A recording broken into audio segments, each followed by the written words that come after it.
tie-dye, sort of.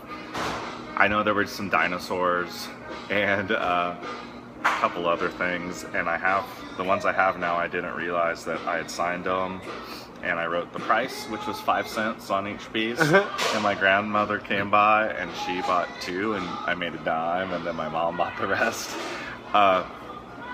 So that was my first art show, I guess. Awesome. I didn't take a lot of art classes through high school because my school didn't offer a lot of art classes. I had the creative classes I had were ceramics and leather work and fly tying. Although I did 2.5 years of technical drawing, like drafting, drawing blueprints. Nice. Which really helped my handwriting, and it helped me conceptualize 3D things. So it was a lot of drawing top, front, side views of things. I don't know, even now a lot of my sketchbook is really simplified versions of things labeled like a blueprint, so that it's easy for me to remember later, even though it doesn't look like the thing that I want to build. And then after high school, I went to college I went to OSU here in Oregon and did a lot of the basic intro classes, and graphic design was my initial focus. And I feel like that's one of the things that like an academic art background helped me with, is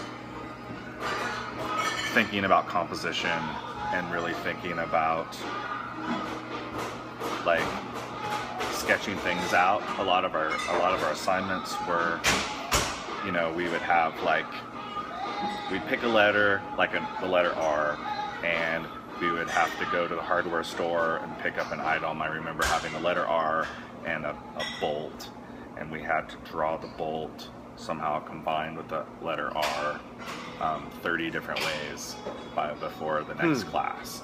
And for example, in that process, I learned that I would think I knew what was best somewhere.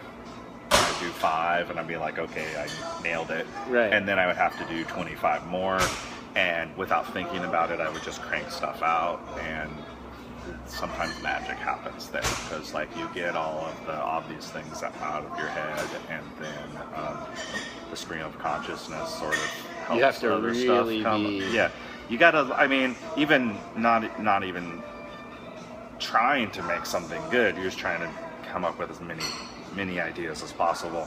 And there's some things that weren't obvious to me that I would see would happen, or if nothing else, it solidifies the quality of your earlier ideas. Right. But that's where I've learned that sometimes just sitting down and working, even if I'm not super inspired, can help. Now more so than lots of sketching, I will just work on other things, like building like all these panels I built, and while I'm doing that, I'm just kind of in my head about what it is that I'm going to paint on them, but at least I'm in the studio doing work. Right. That's good to be kind of in the Something. space. Yeah. My initial plan when going to college was to design cars. I wanted to be like drawing Ferraris and Lamborghinis, and then a little later on I was thinking about like electric cars. BMW was making electric cars, and Chevy was just starting to make electric cars, and I transferred to Occidental College in LA, and they had some cross registration thing going on with the Pasadena Art Center, and that was one of the places to go for product and transportation design, and I took some classes there. But at the time, my main focus was painting and printmaking at Occidental, and that's when I first started doing studio art. And I'd had really never painted until then.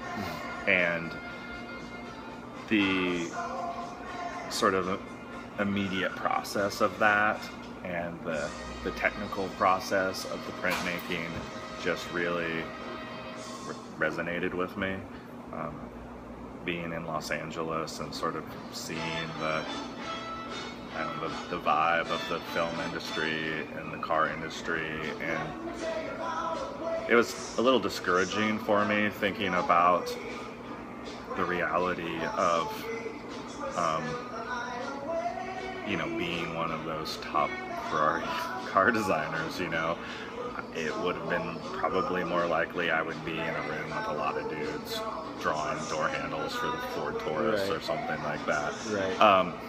And I started, painting and printing, and that was it for me. It's like, immediate return on my creative input, like having product, and that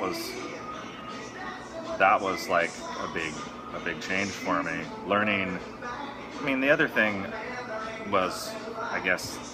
besides thinking about concept, like composition and layout and how to get movement in pieces, I think I was fortunate in that I think in the last generation of graphic designers to do college instruction with no computers. Like, there was no Photoshop, no Illustrator. I had learned that on my own afterwards, and I was, I guess, at a disadvantage as far as computer instruction. But I feel like a lot of time would have gone into learning hotkeys in Photoshop and maybe less time in how to draw a nice circle or draw a curve or get perspective right with pen and pencil. And then after college, I didn't really do a lot of painting or drawing. I did a lot of sketchbook work, and I worked on some comic book ideas that didn't really go anywhere. And I did a lot of design for like rave parties, and was getting into doing visual like projections and film loops, and stacking up 6 slide projectors with different slides that I usually found, sometimes made, and running those through color wheels. And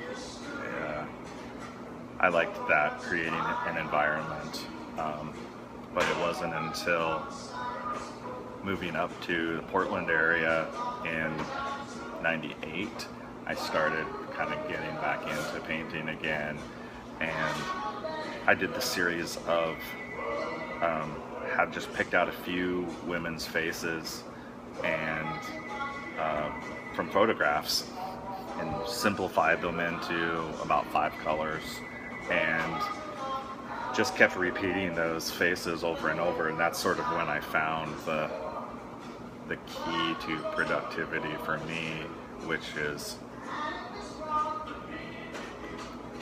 diving into process without really thinking too much about what it is that I'm going to do. When it's like I had these faces that I liked, and I just kept painting the same thing over and over, which you can do.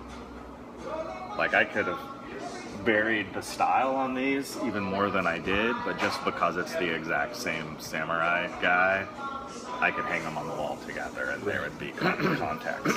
And I like that because it let me experiment with acrylics or oils or spray paint or whatever. And I worked at a lot of different art supply stores too. I was fortunate enough to work here at I worked at the Clackamas Art Media store. It was not super busy, so there was a lot of downtime, and fortunately they were super into letting us, you know, open a container of something and play around with it.